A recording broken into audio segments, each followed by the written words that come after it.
G'day my succies, it's JuzzyQ7 here, back at it again with another video as per usual.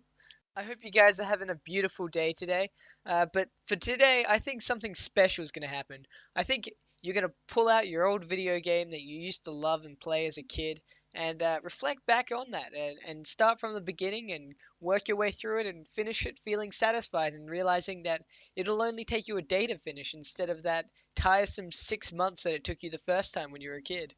Anyway, today I'm going to be talking about the void in my heart. This is a continuation from my first video, my first girlfriend, and pretty much at the end of the video I said, yo, I had a void in my heart, and that led to other things. So today I'm going to talk about that. Did plan on releasing a different video today, but I'm not used to making that type of content yet. I'm still kind of working out how I'm going to do it. So I'll release that when I'm ready to. A lot more editing is required, a lot more kind of figuring out my style. But once I start getting into a groove with different types of content, I think it'll work a lot better. But for now, we're just going to stick with the story times, and I'll work on these other projects in the background. So expect something different occasionally, but I think I'm going to do story time every day, and any extra content, any stuff I've been working on in the background also as well that day, depending on if I can get it done in time. I've got a lot more work lately as well, so I guess we'll find out how it goes. So without further ado, let's jump into it. So after I'd broken up with my first girlfriend and it had pretty much kind of padded out completely, I kind of fell into a big pit of sadness. I wasn't feeling good. It was like El Depresso state. Not in a good mindset for anything. And this is especially bad when you're going through like high school, the final year, when like everything matters. So my work was slipping. Like my level of quality of work was slipping, and those perfect grades were dropping down to slightly less perfect at all grades. And the teacher came up to me, he's like, "Yo, Justin, is everything okay?" And I was like, "Yeah, I'm fine. I'm just, getting over some sad times." And she's like, "Yeah, okay. Uh, I understand that you might need a bit of help. Just understand that you can get like extensions if you need." And I'm like, "No, I'll be alright. I'll be handing it in." So I had to up my effort with work, but I just didn't feel good about it. Like it was it was hard work, but it wasn't a good feeling. Just not really sitting right. Like there was an empty hole in my heart, and busy trying to do work with that is kind of like it's like you're just pushing yourself to do something that you really don't want to do. Also, because it was grade 12, no one wanted to be at school, so a lot of support you could usually get from your mates. Like, I still got support. It's just no one wanted to be there. They just wanted to be home or like do their own thing. Everyone was done, and that was also bad. But like, it's okay. You can kind of just get through with it.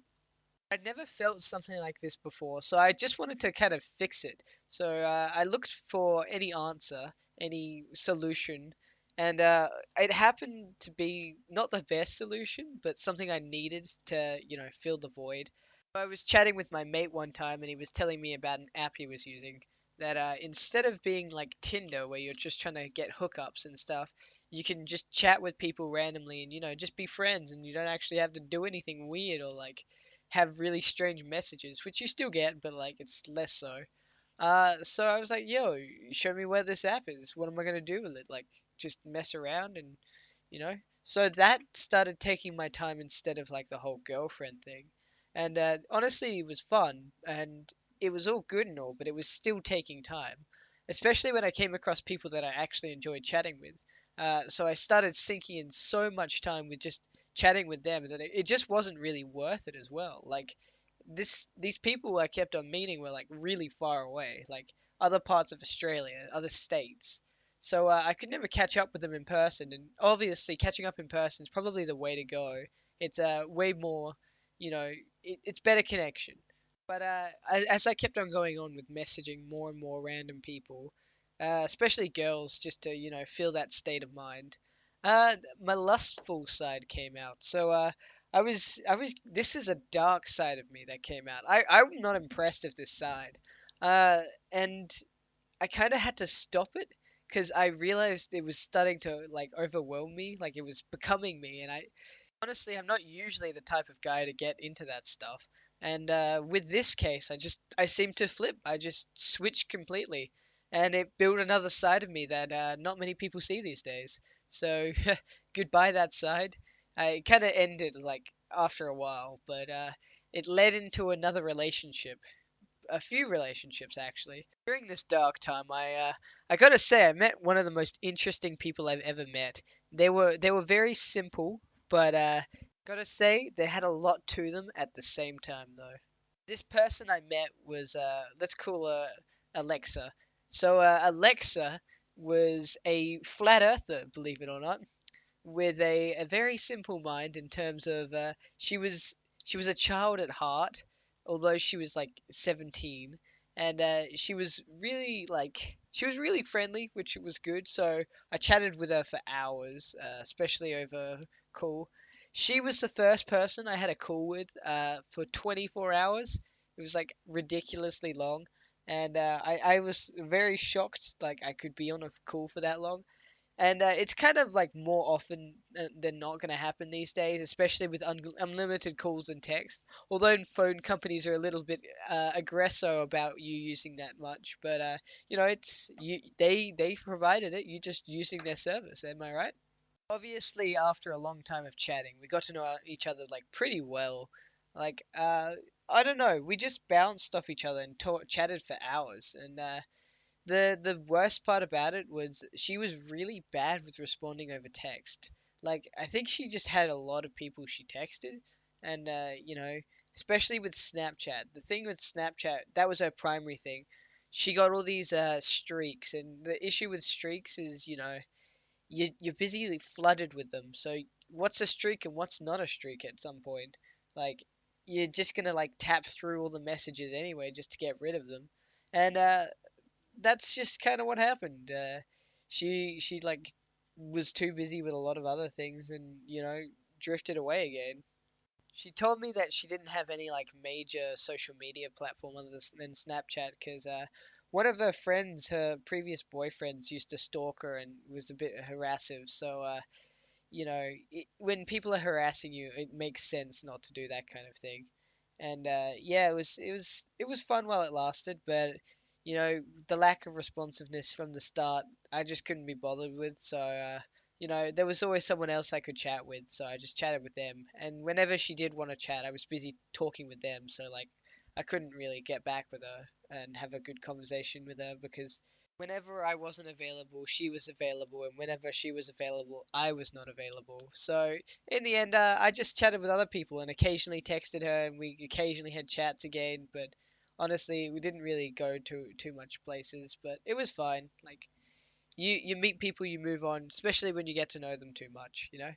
Weirdest thing in this time was Fortnite was like very popular. Like it had just hit its kind of peak point where Ninja was like the big boy, the big doggo. But now he's not. He's still big boy, but he's not as big boy. He's just known by the media.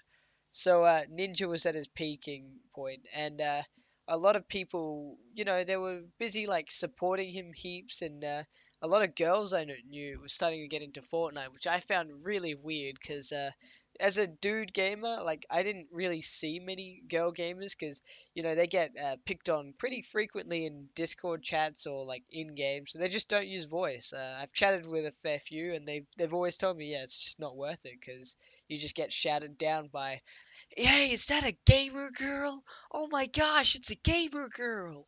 Or in general, they just feel really intimidated and can't be bothered. With this new wave of girl gamers, I was just busy playing Fortnite, and I seemed to more frequently than not come across girls, and that led to a few things as well, especially with Yubo. So the Yubo people were saying, "Hey, let's play Fortnite," and I was like, "Yeah, sure." And so I got close with a few of them there, and yeah, so it was a bit of a strange time. It was just trying to fill that void in my heart, and I do regret bits of it, but it needed to happen. Like I needed to feel that pain of like what it was gonna happen, like when you broke up with someone, like where it leads.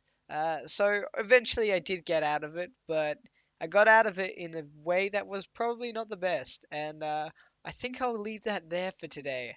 Be the next part of this video series. You'll find out what happens. It's not the best, but it worked, and I dropped Yubo after that, and I then changed my opinions and like how I saw everything, and honestly, it will help me for the better. and I can't see myself being that same guy again. So anyway, cheers for watching my suckies. I hope you enjoyed this video as per usual.